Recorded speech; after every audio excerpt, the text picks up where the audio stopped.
મંદોદરી, એની વાત કરી કે યુવાન થઈને ત્યારે એના માતા પિતાએ લગ્નની શોધખોળ કરી, પણ મંદોદરીએ કીધું કે મારે લગ્ન કરવા નથી, હું પુરુષના વશમાં રહેવા માગતી નથી, કોઈ પુરુષની સેવા કરવા માગતી નથી, હું ભક્તિ કરવા માગું છું, મારા માટે લગ્નની કોઈ શોધખોળ કરતા નહીં.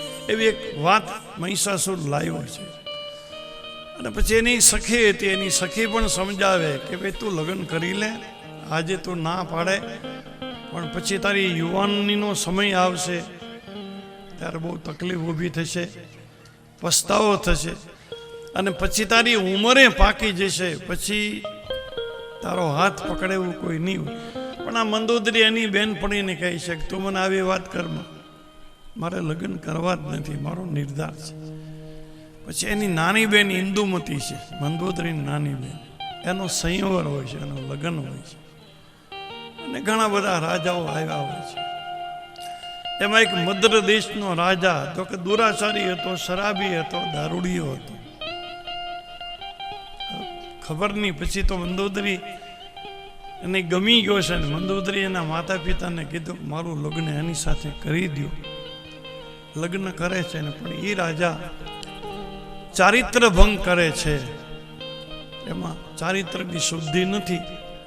પછી મંદોદરી બહુ પસ્તાય છે, નથી સાસરે રહેવાતું, નથી પિયરમાં જવાતું, દુઃખી દુઃખ. એટલે મહિષાસુરનું કહેવાનું એમ કે તારી આ પરિસ્થિતિ થશે, એટલા માટે તું મારી સાથે લગ્ન કરી લે, હજી તારી યુવાન અવસ્થા છે, સુંદરતા છે, મારી આગળ સંસારની કોઈ વસ્તુની કમી નથી, તું જેવા માગે એવા ભોગ હું તને આપીશ. સર્વશ્રેષ્ઠ જગતની સામ્રાજ્ઞી બનાવી દે. ઘણી બધી વાતો કરી અને જગદંબાએ કીધું કે તું સુરવીર નથી, સુરવીર કઈ વાર્તા ન કરે, મેદાનમાં આવે કથરી ન કરે, હથિયાર ઉપાડ, યુદ્ધ કર તમારી યાર, બાકી બધી ચર્ચા રહેવા.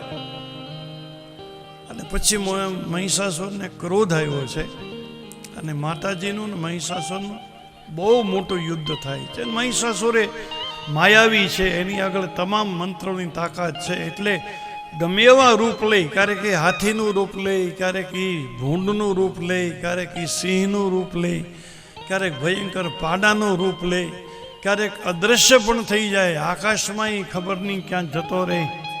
આવા ઘણા બધા રૂપ બદલી અને મહિષાસુરે માતાજી સામે યુદ્ધ કર્યું. પણ માતાજી એની બધી માયાને કાપી નાખે છે. છેલ્લે જ્યારે એ વાસ્તવ રૂપમાં માતાજી સામે આવે છે, અને માતાજીએ ભયંકર ક્રોધ કરી અને ત્રિશૂળનો પ્રહાર કરે અને મહિષાસુરની છાતીમાં ત્રિશૂળ મારે, એની છાતીમાંથી લોહીના ફુવારા નીકળે. અને માતાજીના બીજા હાથમાં તલવાર હતી, એ તલવારથી મહિષાસુરનું મસ્તક કાપી નાખે અને મહિષાસુરનો વધ થયો. દેવતાઓ બધા આકાશમાંથી જોવે છે કે માં જગદંબાએ આપણા દુઃખને મિટાવ્યું છે, અને પુષ્પની વૃષ્ટિ થવા લાગી. માં જગદંબાનો જય જયકાર થવા લાગ્યો. હે કરુણા નિધાન, હે માં જગદંબા, હે આદ્ય શક્તિ, હે વેદની અને દેવની જનેતા, તમારો જય હો, તમારો જય હો. તમે અમને દુઃખમાંથી મુક્ત કર્યા છે. આ મહિષાસુરનો પણ માતાજીએ વધ કર્યો. દેવતાને કીધું કે તમે તમારા સ્થાનમાંથી જતા રહો, સ્વર્ગ હવે તમારું જ છે. જે મહિષાસુરે પડાવી લીધું હતું એ સ્વર્ગ હવે તમને હું આપું છું. તમારે તમારા લોકમાં શાંતિથી રહેવાનું છે. જ્યારે તમને કોઈ સંકટ પડે તો તમે મને યાદ કરજો, હું આવીશ. આમ કરીને માં જગદંબા અંતર્ધ્યાન થયા. દેવતાઓ બધા પોતપોતાના લોકમાં ગયા. ફરીવાર ધર્મની શરૂઆત થઈ છે. યજ્ઞ યાગાદી થવા લાગ્યા, વેદ મંત્રોના ઉચ્ચાર થવા લાગ્યા, ગાયોની અને બ્રાહ્મણોની સુરક્ષા વધી ગઈ. દરેક લોકોમાં ધર્મનો ઉદય થયો, અને ધીરે ધીરે ધીરે આખા જગત માથે શાંતિ સ્થપાણી. પછી શુંભ અને નિશુંભની કથા લાવે છે કે પાતાળમાં એ બે ભાઈ છે, શુંભ નિશુંભ બે સગા બે ભાઈ છે. આવી પાતાળમાંથી બહાર આવીને પુષ્કરના ક્ષેત્રમાં 10,000 વર્ષ તપ કરે છે શુંભ ને નિશુંભ. ત્યારે બ્રહ્માજી ત્યાં આવ્યા છે. તમે વરદાન માગો હોય તો બ્રહ્માને પગે લાગ્યા કે હે પિતામહ, તમારા દર્શનથી અમે તો ધન્ય બન્યા છીએ. બ્રહ્માએ કીધું તમે તપ ઘણું કર્યું છે એટલે તમે વરદાન માગો. એટલે પહેલું તો એને એ જ માગ્યું કે અમારું મૃત્યુ ન થાય, અમે અમર હોય. બધા રાક્ષસો આ જ માગે છે. શરીર બદલે છે, મન બદલતું નથી. શરીરનું મૃત્યુ છે, મનનું મૃત્યુ નથી. મન બધા શરીરમાં એકનું એક જ આવે. ભલે આપણા આ શરીર બદલે, આપણું આ શરીર પૂરું થાય પછી કર્મ સંજોગે બીજું શરીર મળે. પશુનું મળે, પંખીનું મળે, જળચરનું મળે, થલચરનું મળે, શરીર બીજું ગમે મળે. બાકી મન તો આ એકનું એક જ બધા શરીરમાં આવે. એટલે મનની ઉપર ઘણા જન્મની છાપ પડી છે. સંસ્કારનો અર્થ, સ્વભાવનો અર્થ શું થાય? કારણ કે મન બદલે નહીં, શરીર બદલા કરે. અને જે શરીરથી જે કર્મ કરી એ કર્મ બધું મન માથે વિટાળા કરે. હવે મારા ને તમારા કેટલા બધા જન્મ થયા છે, કેટલાય જન્મોના કર્મો આપણા. મન તો જૂનું છે, મન નવું નથી. એકનું એક મન છે, બધા જન્મની છાપ મન માથે પડી છે. અને એના સંસ્કાર બને અને એ સંસ્કારને સ્વભાવ કહેવામાં આવે. એટલે અઘરામાં અઘરું કામ છે ને એ સ્વભાવને બદલવાનું છે. માનવ જીવનમાં સાચું ભજન એ કરવાનું છે, સાચી તપસ્યા એ કરવાની છે કે જે તે રીતે મારો ને તમારો સ્વભાવ સુધરે, મારું ને તમારું મન સુધરે. એટલા માટે બધી આ સાધના છે. આ ગ્રંથ જે લખાણા છે, રામાયણ, ભાગવત, દેવી ભાગવત, શિવપુરાણ, એ કોઈ પંડિત થવા કે જ્ઞાની થવા માટે લખાણા નથી કે તમે આ વાંચીને જ્ઞાની થઈ જાઓ ને મોટા પંડિત થઈ જાઓ ને મોટા વિદ્વાન થઈ જાઓ કે સંત બની જાઓ. એટલા માટે ગ્રંથ નથી લખાણા. જેટલા ગ્રંથ લખાણા એ બધા મારા ને તમારા મનને સમજાવવા માટે લખાણા છે કે આને વાંચી આનો વિચાર કરો અને તમારા મનને સમજાવો, તમારા સ્વભાવને સમજાવો. સુખ ને દુઃખ બહારથી આવતા નથી, આપણા સ્વભાવમાંથી જ ઊભા થાય. આપણો સ્વભાવ આપણને જેટલા સુખી કરે ને એટલું આ કોઈ દુનિયામાં ન કરે. ને આપણો સ્વભાવ આપણને દુઃખી કરે એવું કોઈ ન કરે. કારણ કે સુખ અને દુઃખી મારા ને તમારા મનની ઉપજ છે, અંદરથી પેદા થાય છે, બહારથી આવતા નથી. સ્વભાવ જો હોય, સરળ હોય સ્વભાવ, શાંત સ્વભાવ હોય, સુધરેલો સ્વભાવ હોય તો કોઈ તકલીફ જ નથી. નહીતર તો પછી બધું અંદરથી ઊભું થાય અને પછી બીજાને આપણે દોષ આપીએ એમ કે ફલાણાએ દુઃખી કર્યા ને ફલાણાએ હેરાન કર્યા ને. કોઈ કોઈને હેરાન નથી કરતું. લક્ષ્મણજી પણ બોલ્યા છે રામાયણમાં ગુહરાજા આગળ કે કર્મ પ્રધાન વિશ્વ કરી રાખા, જો જસ કરી તસફલ શાખા, કાહો ન કોઈ સુખ દુઃખ કર દાતા. એ ગુહરાજા, આ જગતમાં કોઈ કોઈને સુખ નથી આપતું અને કોઈ કોઈને દુઃખ નથી આપતું. બધા જ પોતપોતાના કરેલા કર્મના ફળ ભોગવે છે. આપણા કર્મોનું ફળ ભોગવીએ. બાકી આપણને કોઈ દુઃખ, અહીં કોણ આપણને દુઃખ આપે, કોણ સુખ આપે? કોઈ સુખી ન કરી દે, કોઈ દુઃખી ન કરી દે. સુખી થવું કે દુઃખી થવું એ આપણા સ્વભાવમાંથી આધાર છે. આપણે ધારીએ તો સુખી થઈ શકીએ, ધારીએ તો દુઃખી થઈ શકીએ. અને સ્વભાવને સુધારવાની કોઈ દવા નથી, કોઈ દવા નથી. એક જ દવા છે કે પરમાત્માની કથા સાંભળો, સત્સંગ કરો, કે પરમાત્માનું નામ જપો. બસ હરિનામ જપવાથી સ્વભાવ સુધરે. ગામના પાદરમાં એક જ કૂવો હોય અને આખા ગામની બહેનો ત્યાં પાણી ભરવા જાય, પોતપોતાના વાસણ લઈ જાય ને સિંચણે લઈ જાય. એટલે ઘડાને મોઢે સિંચણ બાંધીને ત્યાં કૂવાને કાંઠે પથ્થર હોય ને એની મેથી ઊભી રહીને બધી બહેનો પાણી સિંચે સૌની જરૂરિયાત પ્રમાણે.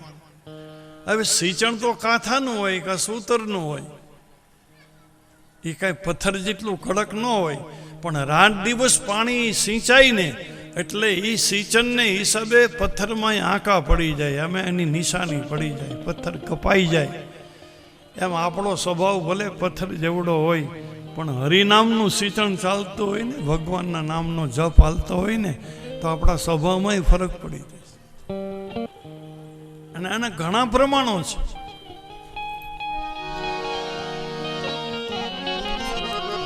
શુંભ ને નિશુંભ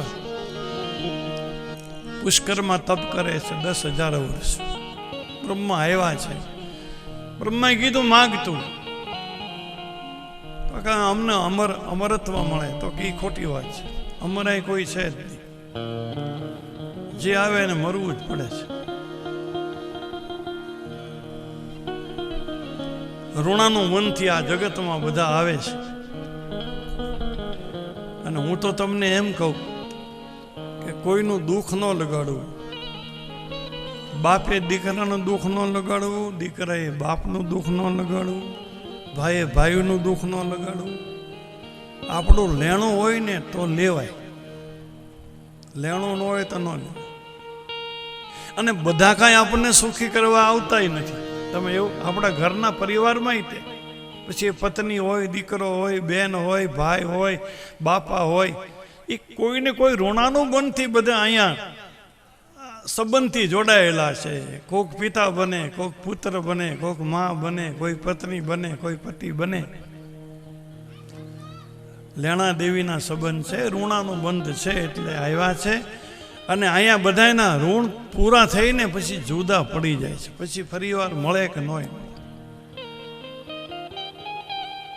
એટલે કદાચ કોઈ માનો કે આપણું ન રાખે, કે એક દાખલા તરીકે ભાઈને સારું હોય, સુખી હોય, પણ આપણે મદદ ન કરતો હોય તો આપણને દુઃખ લાગે કે ભાઈ આપણે સામું જોતો નથી. ઘણીવાર બાપ દીકરાને ધોખા કરે કે દીકરા કાંઈ ધ્યાન દેતા નથી, કાંઈ સેવા કરતા નથી.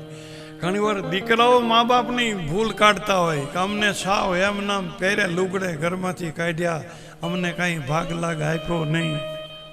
આવા બધા આ આપણી જ બધી કથા છે, પણ આ અજ્ઞાનતા છે. આમાં કોઈનો દોષ દેવા જેવો નથી. લેણું હોય તો લેવાય, લેણું ન હોય તો ન લેવાય. મદારીની આગળ સરપ હોય અને મદારી પેલા ટોપલામાં શરત રાખે. હવે મદારી 3 ગામ ફરતો હોય, હવે મદારી તો ઘડીક સર્પને મોરલી વગાડે ને કરંડિયામાંથી ઊભો કરે, છોકરા બધા જોવા આવે. મદારી એમ કે જાઓ બાજરો લઈ આવો. હવે આ તો એક દાખલો છે કે 3 ગામ ફરે મદારી તો એને 5 કે 7 કિલો બાજરો થઈ જાય, કાંક થોડોક લોડ થઈ જાય. હવે એ નાગ મદારીની કમાઈને આપે.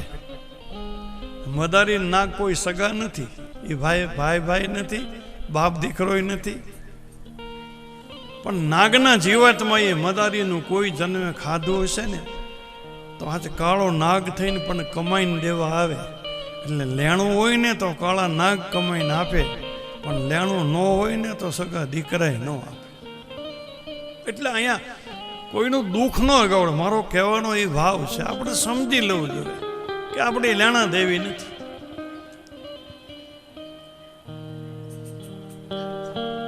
સાચું કોઈ સગું નથી, સાચા કોઈ સગા નથી. બધા શરીરના સગા છે. આત્માનું સગું કોણ છે?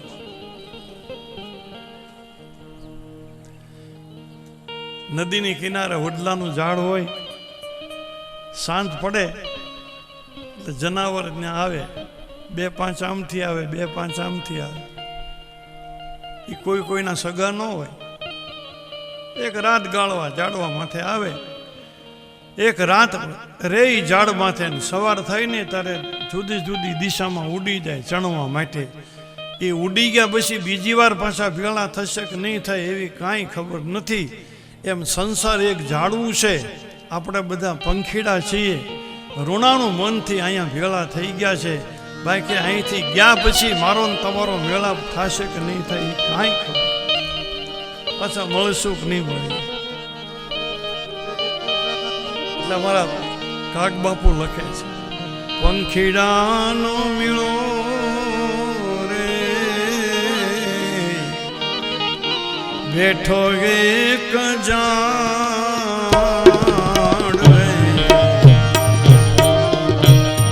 પંખીડાનો મેળો રે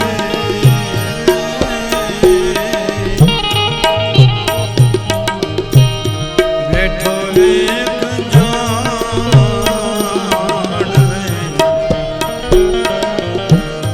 કરશો નહીં ઘાણી કમાટે કલેશ, કરશો નહીં ઘાણી કમાટે કલેશ, મીઠું જોલું લેજો રે હમણાં સૂરજ ઉગશે,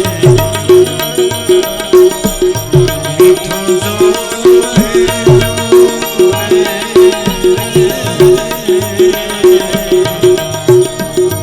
હમણાં સૂરજ ઉગશે.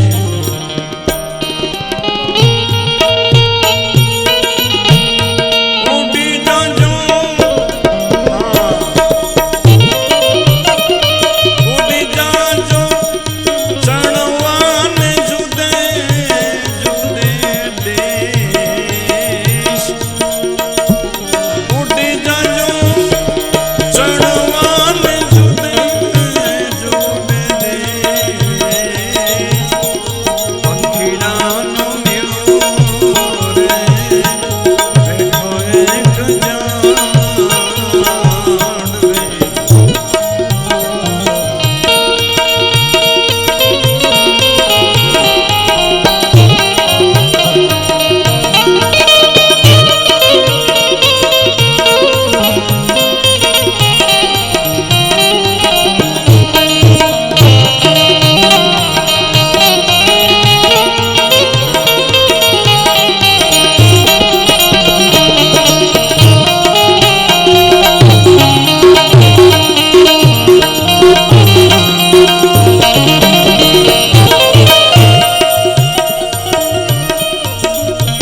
સ્વામીના બધા માન છે. તમે કદાચ કથા સાંભળી છે. બાબરા આટકોટની બાજુમાં જસદણ ગામ છે. ઓલી આરતીઓ બને છે ને, ઇલેક્ટ્રિક આરતી જસદણ, એમાં એક આલાભાઈ ખાચર કાઠી દરબાર, ગામીતી માણસ, આમ થોડીક જમીન વધારે પણ ઉદાર બહુ માણસ, બહુ ઉદાર. કોઈને કોઈ હોય જ તે. ગામની દીકરી સાસરે જાય તો મળવા જાય, અને એના માણસો એમ કહે કે બાપુ આ દીકરી સાસરે જાય તો કે એને ગાડી બાજરો આપી દો, 500 રૂપિયા રોકડા આપી દો. સાધુ સંતોની જમાત પડી હોય, મહેમાનો હોય, આવક થોડી અને ખર્ચો જાજો, પણ ઉદાર માણસ બહુ. એટલે એક વાર એનો કારભારી હતો ને, હિસાબ કિતાબ રાખો, એણે એમ કીધું કે બાપુ આપણી આવક થોડી છે અને ખર્ચો વધારે છે, એટલે હાથને થોડોક ખેંચી રાખો, બહુ વધારે ખર્ચો ન કરો. તો આલા ખાચર કે ભાઈ આવે અને મારે કેમ ના પાડવી, આપણું નામ લઈને આવે, આપણે આંગણે આવે, એને આપણે કંઈ એમ થોડું કહેવાય કે તમે નહીં આવડતા, અને આવે એની આગતા સ્વાગતા આપણે કરવી જોઈએ. કારભારે કીધું બાપુ એ તો ગોળ હોય ને ત્યાં માખીઓ આવે, અને આ એણે સાંભળી લીધું. આલા ખાચર થોડા દિવસ પછી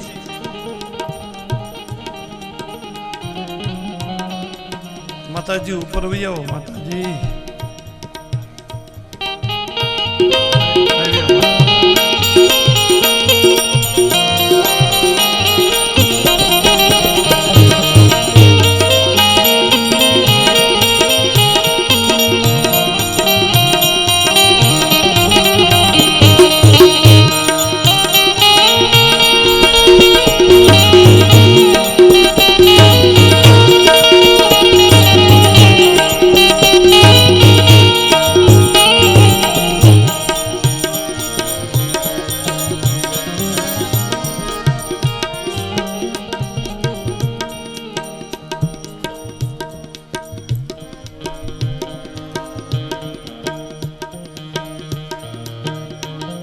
કારભારીએ કીધું કે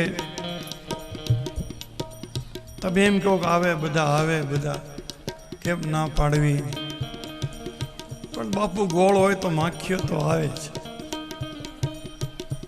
ના સાંભળી લીધું. બહુ ડાયો માણસ, ધીરજ વાળો માણસ. મહિનો દિવસ પસાર થઈ ગયો અને રાત્રિએ કારભારીને બોલાવે છે. માણસને મોકલ્યો કે કારભારીને કયો બાપુ બોલાવે છે. કારભારીને એમ કે મેં વાત કરી કંઈક બાપુને ગળે ઉતરી હશે, ખર્ચો કંઈક હવે ઓછો કરવાનો હશે. દીવાનખંડમાં બેઠા છે અને કારભારી આવે છે. સામસામી ખુરશી ઉપર બેઠા. ટેબલ માથે એક થાળી છે એની માથે રૂમાલ ઢાંકેલો છે.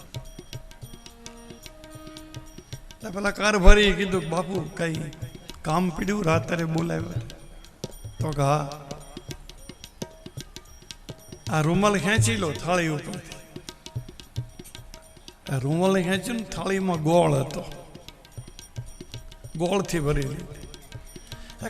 કારભારીને કાંઈ સમજાણું નહીં કે રાત્રે બોલાવ્યો ના ગોળની થાળી ના બધું.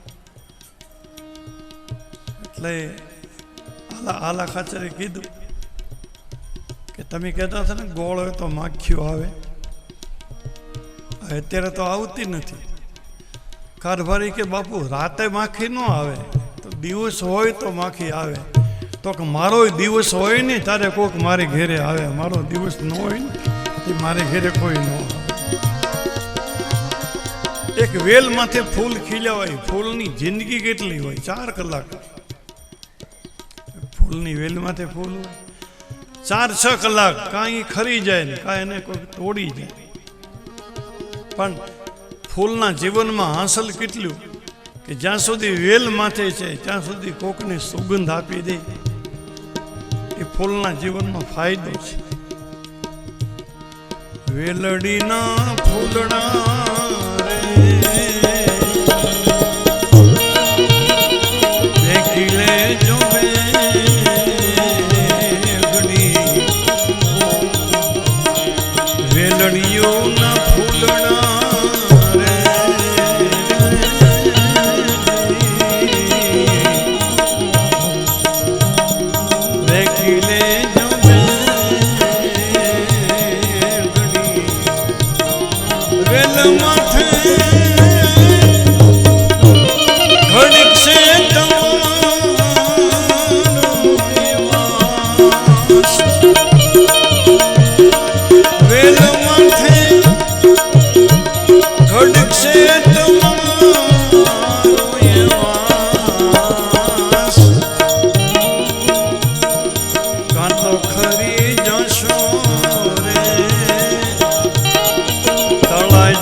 સવારે અલગ અલગ દિશામાં ઉડી જાય ચણવા માટે, ફરીવાર મળે ન મળે કાંઈ નક્કી નથી. એમ કોઈ રોણાનો મનથી આપણે ઘણીવાર મળી જતા હોઈએ છીએ. આ એક યોગ હશે ને અહીંયા 9 દિવસ માટે આપણે બધા અહીંયા ભેળા બેસી અને દેવી ભાગવતની કથા સાંભળવાનો. આ એ રોણાનો બંધ હશે કંઈક મારું તમારું નીતર કેવી રીતે મળે, ક્યાંથી આપણે ભેળા થાય. અને આનો સમય જ્યારે પૂરો થશે ત્યારે પાછા આપણે બધા જુદા જુદા પડી જઈશું.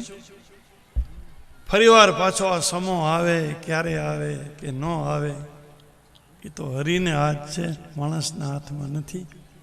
બધી રીતે હું તમે પરાધીન છીએ, આપણા હાથમાં કાંઈ નથી. બનાવ બધું ઉપરવાળાના હાથમાં છે. મેળાપ કરવો, વિયોગ કરવો, સંયોગ કરવો, મેળવવા, જુદા પાડવા,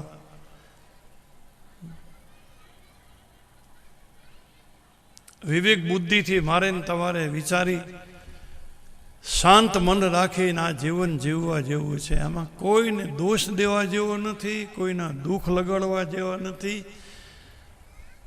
બહુ સમજીને જીવવાનું છે. અને આપણે જીવવાનું કેટલું છે? હવે 5-50 વર્ષ આપણે આ આવ્યા ને આ જતા રહ્યા, અને એમાં આપણે ઘણું બધું તો પૂરું કરી નાખ્યું. હવે તો સાંજ પડવાની તૈયારી છે. હવે જીવનની સંધ્યા છે. કેટલુંક જીવવાનું છે. અહીં આપણે કોઈને ઝઘડો કરીને, કોઈને ખરાબ કહીને અમે જોઈ લઈશું, તું તારા મનમાં હું સમજશો ને આ બધા ગાંઠીઓ વાળવી લેવા દેવા વગરની, આનો કાંઈ અર્થ નથી.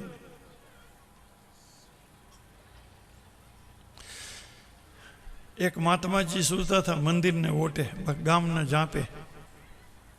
શિયાળાનો સમય, અતિશય ઠંડી. રાજા નીકળ્યો રાત્રે ઘોડા માથે બેસીને. રાજાએ બહુ કિંમતી શાલ ઓઢી હતી, કાશ્મીરની ગરમ. પેલા મહાત્માજી બિચારા એની પાસે હતું નહીં, આમ સૂતા હતા ને ધ્રુસતા હતા, આંખો બંધ હતી. રાજાએ ઘોડામાંથી ઉતરીને સાધુને શાલ ઓઢાડી દીધી. સાધુને ખબર નથી, એની આંખ તો બંધ છે, પણ એને બંધ આંખે એને આમ રાહત થઈને એટલે આંખ ઉઘાડ્યા વગરનું કીધું કે તું આવું ને આવું કરતો રહેજે, ઉઘાડાને ઓઢાડ્યા કરતો રહેજે.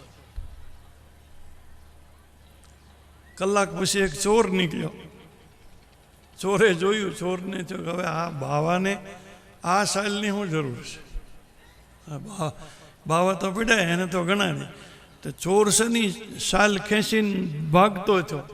તો સાધુએ એને કીધું કે તું આમનામ કરતો રહેજે. મેં ઓલાને કીધું કે તું આમનામ કરતો રહે, તું આમનામ કરતો રહેજે.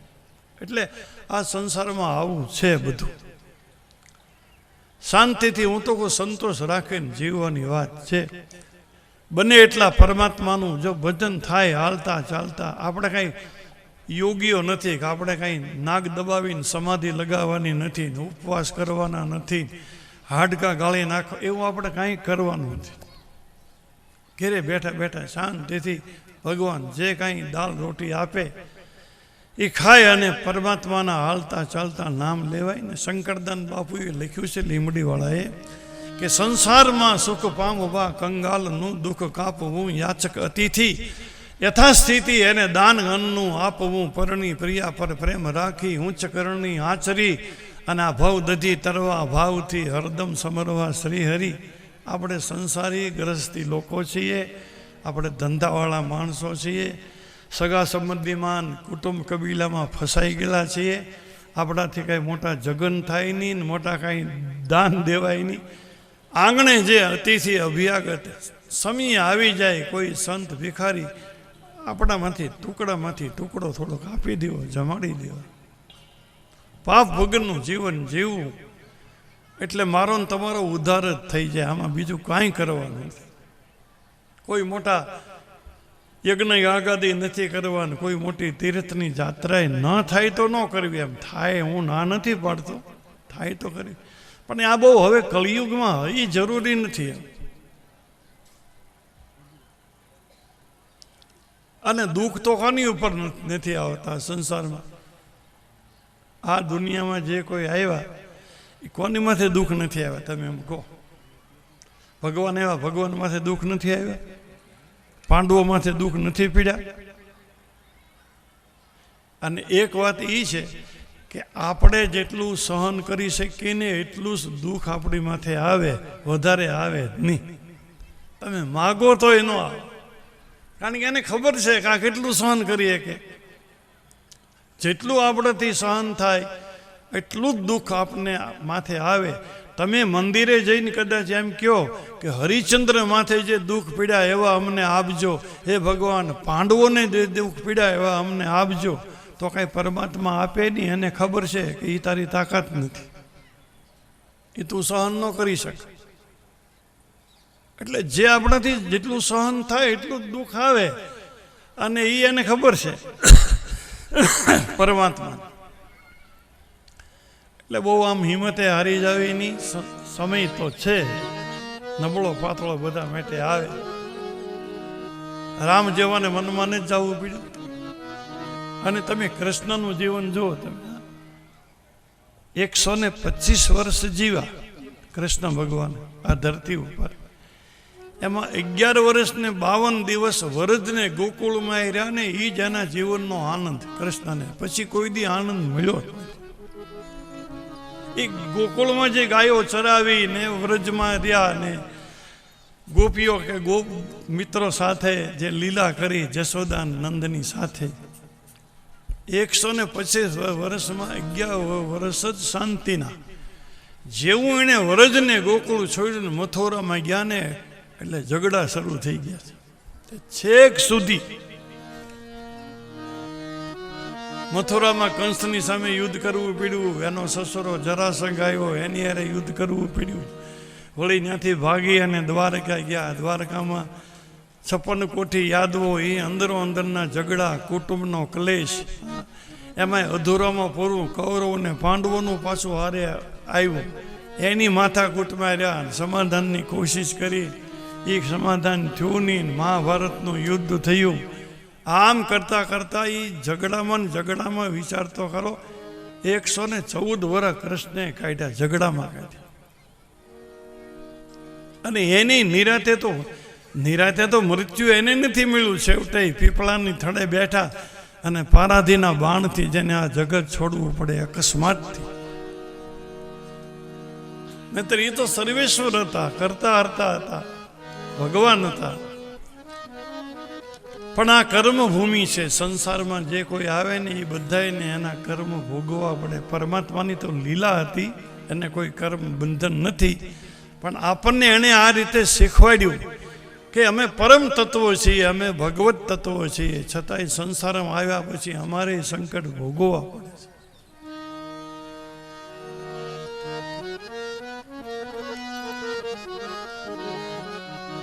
એ ધરતી તમે મનને રાખજો ધડે, એ ધરતી મનને રાખજો ધડે, સુખ દુઃખ આવે મારા રામની ઈચ્છા.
કોઈ દિન જમવા શિરાને પૂરી, કોઈ દિન જમવા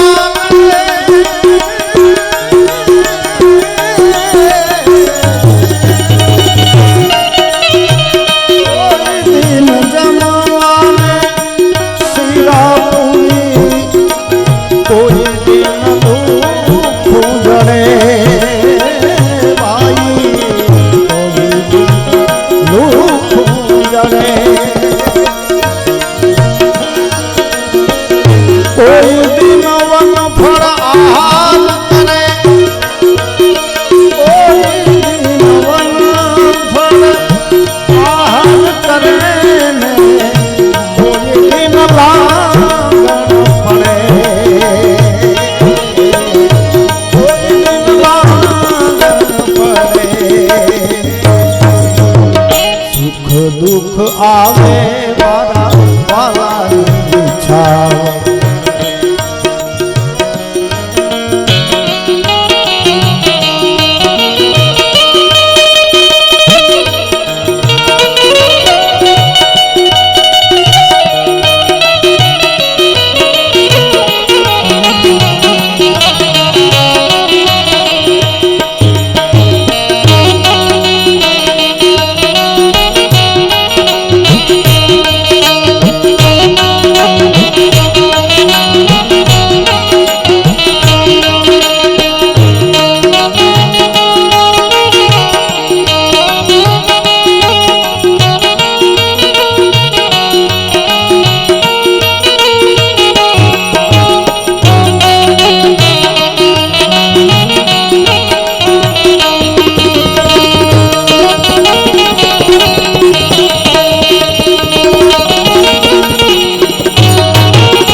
ઓચિતાનું જ આવે, સંકટ આવે, વિપત્તિ આવે, એની જાણકારી અગાઉથી ન હોય. આ દુનિયામાં સૌની માથે વિપત્તિઓ ઓચિતાની આવી પડે.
રાખો ગણે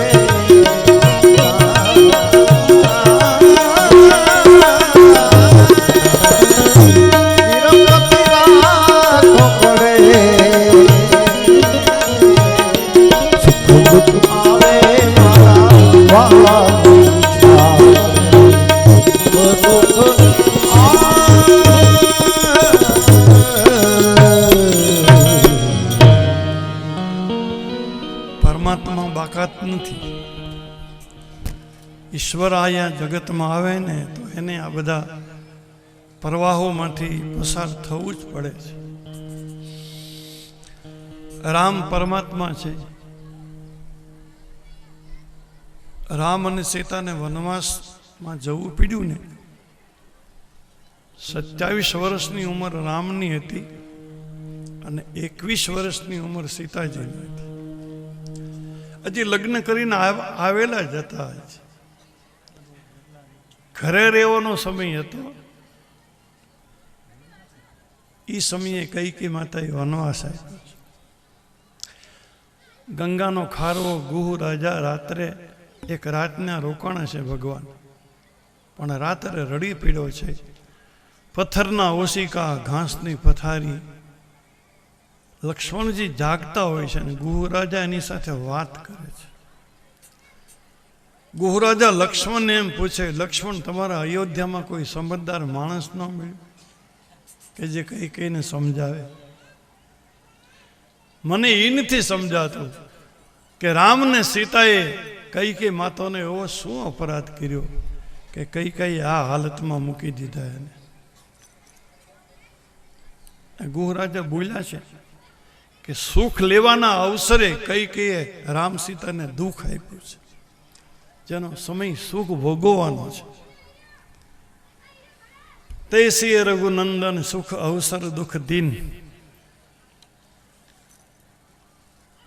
આખા જગતને જે ભોજન આપે, વિશ્વંભર કહેવાય, કીડીથી માંડીને હાથી સુધી, મૂર્ખથી લઈને પંડિત સુધી, પંડિતથી લઈને બ્રહ્મા સુધી, આ જગતમાં કોઈને ભૂખ્યા ન રાખે ભગવાન. એ પરમાત્માને વનમાં, એક વનમાંથી બીજા વનમાં ફળ ફળાદી માટે ભટકવું પડે. એને જમવાનું ન મળે. એ દુનિયા આખીને જમાડે અને ક્યારેક કાચા પાકા વનફળ મળે તો કાચા વનફળ ખાય, નદીના 2 ખોબા પાણી પી અને પથ્થરના ઓશિકે રાત કાઢી નાખે. દુનિયાને દેવું પડે ભોજન ભગવંતને, પણ એ તેદી વેડે ફળ વને, કંઈક કાચા પાકા કાગડા. આ દુનિયાને દેવું, આખી દુનિયાને જમાડે. રામને કોણ જમાડે? સીતાને કોણ જમાડે? આપણે તો આની ઉપરથી ધડો બાંધવાનો છે. એને કઈ આપણને દુઃખ લાગે છે, એની દુઃખ નહોતું, એની તો લીલા હતી, ચરિત્ર. પણ એને આપણને શીખવાડ્યું કે અમારે આવા સમયમાંથી પસાર થવું પડે. કદાચ તમારે થોડું ઘણું દુઃખ પડે તો તમે સહન કરી.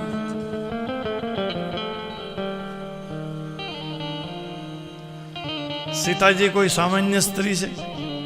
જગદંબા છે, આદ્ય શક્તિ છે, જનક રાજાની દીકરી અને ચક્રવર્તી દશરથ રાજાની પુત્રવધુ, અયોધ્યાના રાજા અને અયોધ્યાની રાણી છે, મહારાણી છે.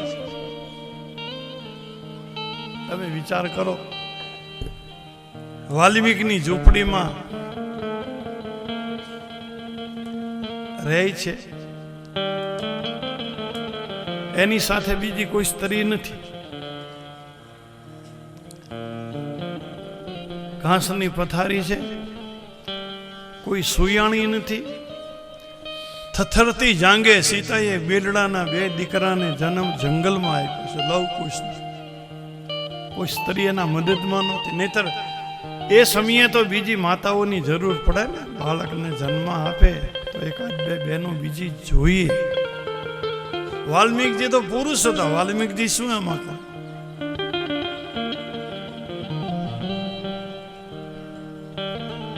અયોધ્યાની રાણી, કોઈ સુયાણી નહીં.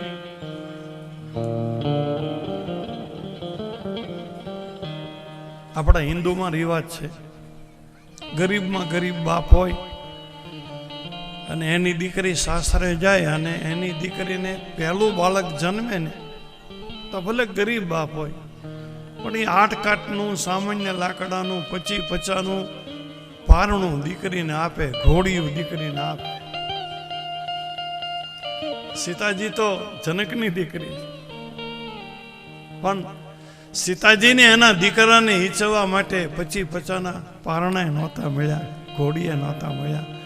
વડલાની ડાળે ઓઢણી બાંધી અને જંગલમાં દીકરા હિંચકાવા પીડા. તમે વિચારતા ચરિત્રો એના લખાણા છે, કથા એની લખાણી છે, જે સહન કરી. નેત્રી એ અયોધ્યાના વંશની વેલડી છે સીતા તો એનાથી અયોધ્યા વંશ આગળ વધે છે. વન માં સુકાણી જાણે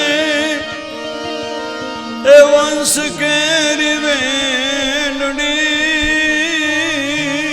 રે વન માં સુકાણી જાણે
પેટે પાટા બાંધે, દુઃખ સહન કરે, છોકરા માટે બધું કરે,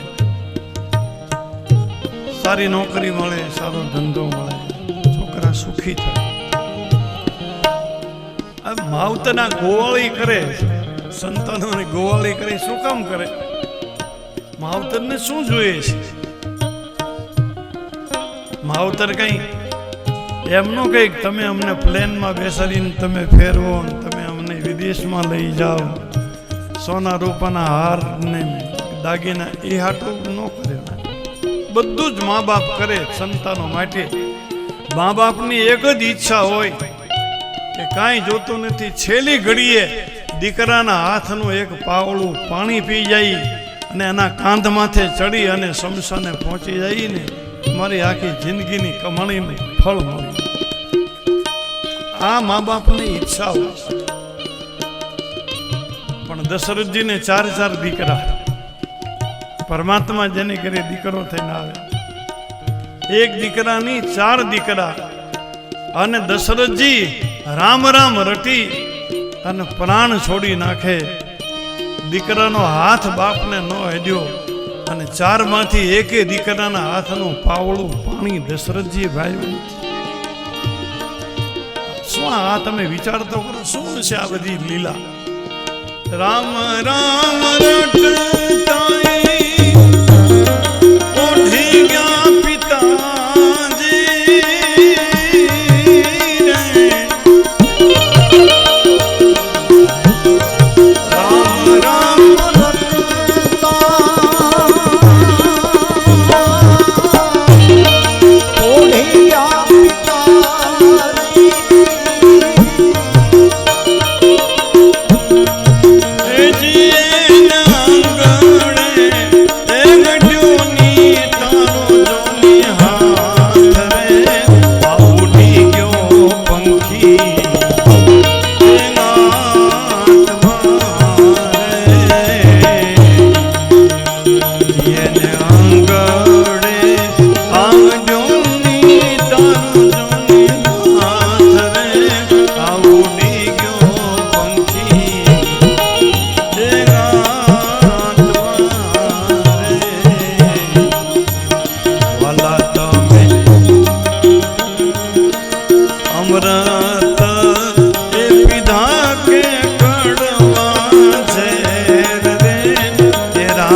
આવા મહાતત્વોને આ જગતમાં આવ્યા પછી ઘણી બધી વિપત્તિના સામના કરવા પડ્યા છે, બધી વિપત્તિઓને ઝેલવી પડી છે માથે. આપણે તો શું હવે આમાં ગણત, અને આપણા દુઃખે આપણી જેવા હોય, આપણે નાના, આપણા દુઃખે નાના હોય.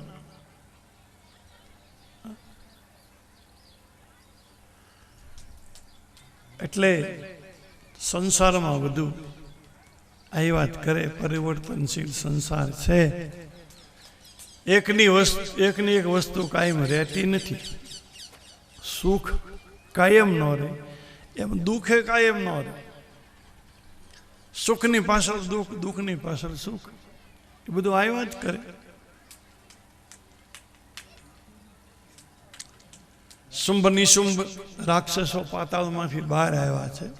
પુષ્કરમાં બહુ તપ કર્યું. બ્રહ્મા આગળથી વરદાન મેળવ્યું. પહેલા તો કીધું કે અમે અમર થઈ જાય. બ્રહ્મા કઈ ખોટું પડે, હું પોતે અમર નથી, એટલે અમર હું કોઈને બનાવી ન શકું. મૃત્યુની મર્યાદા રાખો. તો કે અમને કોઈ દેવ દાનવ માનવ કોઈ મારી ન શકે. એક સ્ત્રીને છોડીને, નારીને છોડી કોઈ ન મારી શકે. તો પછી અમને સ્ત્રીથી કોઈ ભય નથી, અને સ્ત્રી તો અમે અબળા જ કહેવાય. બ્રહ્માએ કીધું તથાસ્તુ. પછી આને દુરુપયોગ કર્યો વરદાનનો. દેવતાઓને બધાને ભગાડ્યા સ્વર્ગમાંથી. સ્વર્ગ લઈ લીધું. અપ્સરાઓ, દેવતાની સ્ત્રીઓ, કલ્પવૃક્ષ, કામધેનુ ગાય, આ બધું કબજે કરી લીધું. દેવતાઓ પર્વતની ગુફામાં ભયના માર્યા રહે છે. 10,000 વર્ષ સુધી આમના રહ્યું. બધા બ્રહ્મા આગળ આવ્યા. દેવતા વિષ્ણુ આગળ આવીને કીધું કે મહારાજ, અમારી પરિસ્થિતિ બહુ ખરાબ છે. શુંભ નિશુંભ રાક્ષસો અતિ બળવાન છે. યજ્ઞ યાગાદી બંધ કરી દીધા છે. બ્રાહ્મણો યજ્ઞ બંધ કરે તો દેવતાઓ કે અમને ભોજન જ ન મળે, અમને ભોજન યજ્ઞમાંથી જ મળે છે. અતિશય ત્રાસમાં છીએ. 10,000 વર્ષથી અમે ભટકીએ છીએ. ભગવાન વિષ્ણુએ કીધું કે ભાઈ, વરદાન એને એવું માગ્યું છે કે સ્ત્રી સિવાય એ કોઈના હાથે મરે નહીં. આપણે હિમાલયમાં જવું જોઈએ, જગદંબાની આરાધના કરવી જોઈએ. તમામ દેવતાઓ, બ્રહ્માજી, વિષ્ણુ ભગવાન, શંકર ભગવાન હિમાલયમાં આવી અને આદ્ય શક્તિની આરાધના કરે છે. માં જગદંબાની સ્તુતિ કરે છે કે માં તું જ સર્વેશ્વરી છો. તારી માયા અમે નથી જાણી શકતા, કોઈ નથી જાણી શકતું. જ્યારે જ્યારે દેવતાઓને સંકટ પીડ્યું ત્યારે હે આદ્ય શક્તિ, કોઈના કોઈ રૂપે તું આવી અને અમને સંકટમાંથી તે મુક્ત કર્યા છે. અને એ વખતે હિમાચલ પુત્રી પાર્વતીના પ્રગટ થાય છે. દેવતાએ એની બધી વાત કરી, અમને આ તકલીફ છે. એટલે પાર્વતી માતાના શરીરમાંથી એક બીજી મૂર્તિ પ્રગટ થઈ. એ તેજ બધું પાર્વતી માતાના શરીરમાંથી નીકળી ગયું. અને બીજું જ્યારે શરૂ થયું એને કૌશિકી માતા કહેવામાં આવે છે. અને પાર્વતી માતાના શરીરમાંથી તેજ નીકળ્યું એટલે પાર્વતીનું આખું સ્વરૂપ કાળું થઈ ગયું, એકદમ કાજળ જેવું કાળું. એટલે એને મહાકાળી કહેવામાં આવે છે. એટલે મહાકાળી છે ને એ પાર્વતી માતાનું જ સ્વરૂપ છે. પણ એમાંથી એક તેજ જુદું પીડ્યું, કૌશિકી માતા. દેવતાઓને કીધું કે હવે અમે રાક્ષસોનો નાશ કરીશું, તમે ચિંતા ના કરો. એટલે કૌશિકી માતા અને મહાકાળી માતા બંને માતાઓ શુંભ નિશુંભના રાજની બહાર આવે છે. પણ મધુર એવું સંગીત એવું વગાડે છે કે એમાં બધા મોહિત થઈ જાય છે. માતાજી સંગીત વગાડે છે.